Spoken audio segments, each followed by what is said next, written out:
আসসালামু আলাইকুম প্রিয় দর্শক। স্ক্রল করা বন্ধ করো।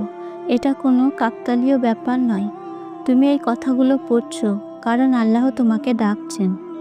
তোমার জীবনে কিছু আছে যা বদলানো দরকার। কিছু একটা যা তোমাকে আটকে রেখেছে।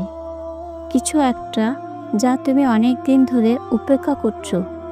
হয়তো এটা এমন একটা গুনাহ যা তুমি বারবার করছো। হয়তো এটা নামাজ যা তুমি দেরি করছো। হয়তো এটা সেই ব্যথা যা তুমি অনেক দিন ধরে চাপা দিয়ে রাখছো। কিন্তু আজ আল্লাহ তোমাকে একটি ইশারা দিচ্ছেন। প্রশ্ন হলো, তুমি কি তা শুনবে?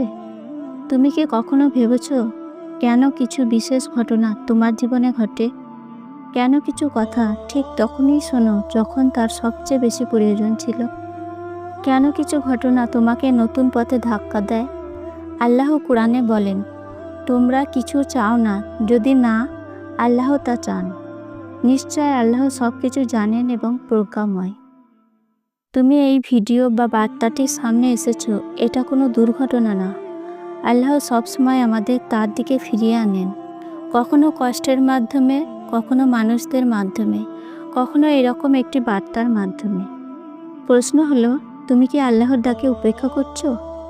কারণ সবচেয়ে বড় ক্ষতি হচ্ছে সত্য শোনা কিন্তু কিছু না করা। এখন একটু থেমে নিজের কাছে প্রশ্ন করো, তোমার জীবনে এমন কি একটি জিনিস আছে যা তুমি জানো আল্লাহর অপছন্দের? এমন কি একটি কাজ আছে যেটা তোমার ঠিক করা দরকার কিন্তু তুমি দেরি করছো? কি তোমাকে আটকে রেখেছে এমন মানুষ হতে যাকে আল্লাহ দেখতে চান? আমাদের সবার জীবনে এমন কিছু আছে, হয়তো সেটা সালাত মিস করা, হয়তো হারাম অভ্যাস বা সম্পর্ক, হয়তো এমন একটি হৃদয় যা রাগ, হিংসা বা কষ্টে পরিপূর্ণ, হয়তো এমন এক জীবন যেটার কোনো প্রকৃত উদ্দেশ্যই নেই। ভিতরে ভিতরে তুমি জানো পরিবর্তনের দরকার। শয়তান তোমার মনে ফিসফিস করে, সময় আছে, পরে ঠিক করে নেব, আগামীকাল থেকে শুরু করব।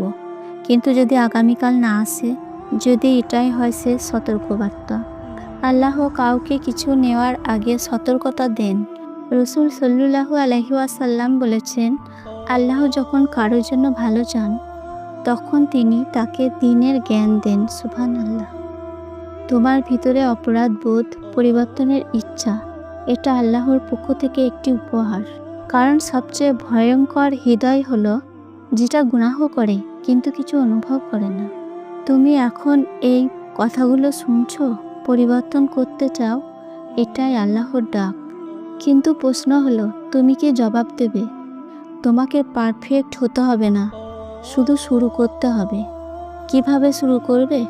এখনই আল্লাহর কাছে খালিস মনে দোয়া করো, ইয়া আল্লাহ, আমাকে হিদায়াত দাও, আমাকে মাফ করে দাও, আমাকে তোমার প্রিয় বান্দাদের মধ্যে অন্তর্ভুক্ত করো। একটি পদক্ষেপ নাও। যদি নামাজ হয় তাহলে পরের নামাজ সময় মতো পড়ো। যদি কোনো গুনাহ হয় তাহলে আজ থেকে সেটাকে কমানো শুরু করো। ভালো মানুষ, ভালো কন্টেন্ট, ভালো পরিবেশে নিজেকে রাখো। তোমার চারপাশ তোমার হৃদয় গড়তে সাহায্য করে।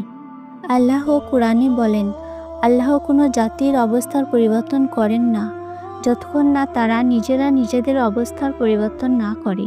তুমি যদি এক কদম এগিয়ে যাও, আল্লাহ তোমার দিকে দৌড়ে আসবেন। কিন্তু যদি তুমি কিছু না করো, তাহলে কি বদলাবে? আল্লাহ তোমাকে কতবার ডাক পাঠিয়েছেন, কতবার সতর্কতা দিয়েছেন।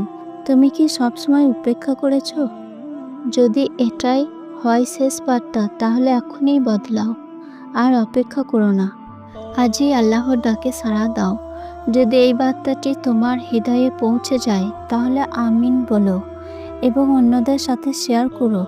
তুমি জানো না, হয়তো কারো জীবন বদলে যেতে পারে এই বার্তার মাধ্যমে। আল্লাহ আমাদের সবাইকে সঠিক পথে হিদায়াত দান করুন। আমিন।